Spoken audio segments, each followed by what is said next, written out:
I'm Percy Dovetonsils. On this date, in 1291, the Swiss Confederation was formed.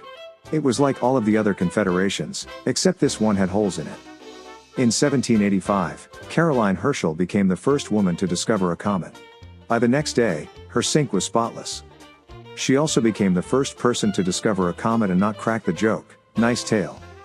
Most astronomers at the time went for the same joke, well, then you can clean the sink. She was making dinner at the time and named one of her dishes after the event, comet taters. On this date in 1793, France became the first nation to switch to the metric system. You know the old saying, give them an inch and they'll convert it to 2.54 centimeters. Francis Scott Key was born on this date back in 1799. Actually, the Star-Spangled Banner was the second national anthem he wrote for our country. He tried out another song at a baseball game, but no one would stand for it. On this date in 1873, inventor Andrew S. Halliday successfully tested a cable car he had designed for the city of San Francisco. Of course, back then, cable only had 3 channels. That was back in the days before San Francisco had an official treat. That's what made him an inventor. He left San Francisco a huge success but without his heart. It was quite popular until the satellite car came along. On this date in 1936, the Olympic Games opened in Berlin with a ceremony presided over by Adolf Hitler. No drag shows were allowed.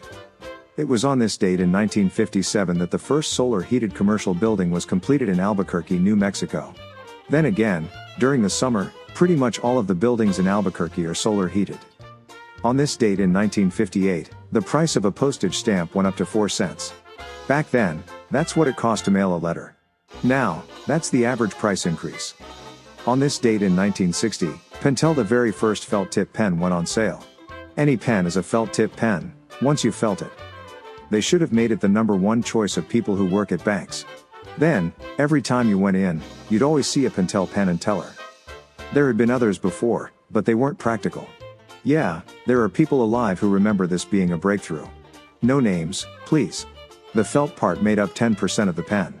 It was criticized because most people felt a 15% tip was more appropriate. Today is World Lung Cancer Day, International Child Free Day, World Scout Scarf Day, International Mahjong Day, Respect for Parents Day, National Minority Donor Awareness Day, National Raspberry Cream Pie Day, and National Girlfriends Day. Jason Momoa turns 45 today. If I were invited to his party, I'd give Aquaman some Aqua Velva. Probably why I'm never invited.